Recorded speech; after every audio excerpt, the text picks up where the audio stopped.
La première fois que j'ai posté du contenu, que j'ai posté littéralement en fait ma tête sur les réseaux sociaux, ça a été sur TikTok, le jour où j'avais tellement besoin d'exprimer mon amour pour une personne et je n'osais pas lui dire. J'en ai fait un compte TikTok vraiment complet.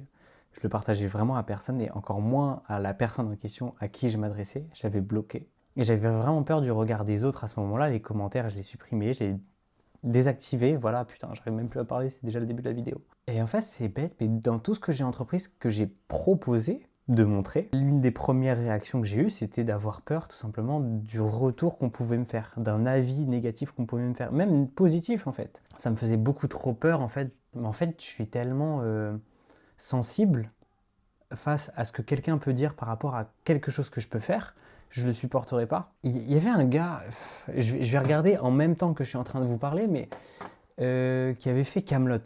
Purée, j'ai plus internet, mais en gros, le réalisateur de Camelot, il était passé dans Hot Ones, c'était avec Ken Kojandi, et en interview, il racontait comme ça que lui, son process de création, quand il était dans un projet, tout simplement, la chose qu'il faisait, c'était d'abord, il travaille son truc de son côté, et ensuite, il le partageait au public. Si le public lui donnait un aspect négatif à son travail, s'il avait un retour négatif, il disait OK, les gars, c'est pas le moment, c'est pas grave, je reviens, je prépare mieux une idée. Est-ce que c'est important de partager son avis au plus grand nombre? Qu'importe ce que les gens vont en dire, vont en penser, en fait, ça a un impact aussi sur toi, comment est-ce que tu te vois dans le miroir et tu vois aussi comment est-ce que les gens voient ton reflet dans le miroir. Je trouve que c'est une qualité qui est très importante que de se faire comprendre des autres et encore plus avec des projets qui sont intimistes et importants pour nous. Par exemple, j'ai jamais fait, mais je sais que j'ai une idée de scénario en tête depuis mon école de cinéma, donc en 2020-2021, et je la garde en tête depuis des années.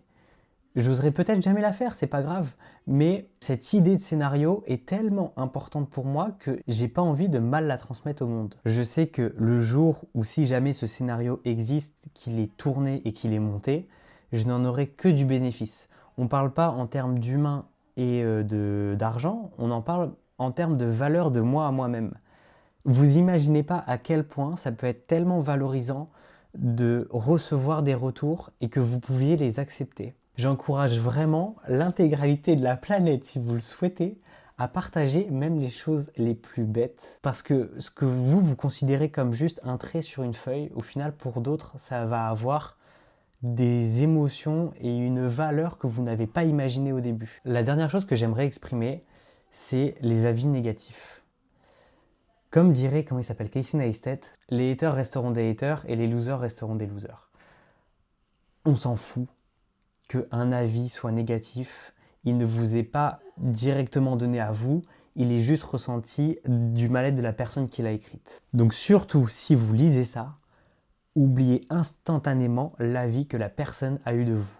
On s'en fout, c'est quelqu'un qui n'est pas heureux ou heureuse dans sa vie, kiffez votre vie. Par exemple, la vérité, c'est que je me trouve très gênant à faire ces vidéos. C'est la deuxième que je poste. Et voilà, c'est pas dingue, je trouve pas ça dingue. Mais il n'y a que moi qui ai le droit de ressentir ce jugement par rapport à ça. Que les autres puissent le ressentir, mais j'en ai mais rien à secouer de ouf. Au pire, je m'améliorerai demain en améliorant un tout petit pourcentage de ce que j'avais déjà fait avant. Et petit à petit, si je continue dans le temps, ce sera des vidéos qui seront vraiment produites et que j'aimerais foncièrement au fond de moi. Bon bref, le problème de mes vidéos, c'est qu'il n'y a pas de structure, donc je ne sais pas comment terminer, et si ça se trouve, j'avais plein d'autres trucs à dire, mais ça se trouve, ce sera pour plus tard, je suis en train de regarder et deux autres personnes ont réagi à votre post. Je suis en train de percer sur LinkedIn, les gars. Suivez-moi sur LinkedIn, s'il vous plaît. Je ne sais pas ce que vous allez en faire, mais allez-y.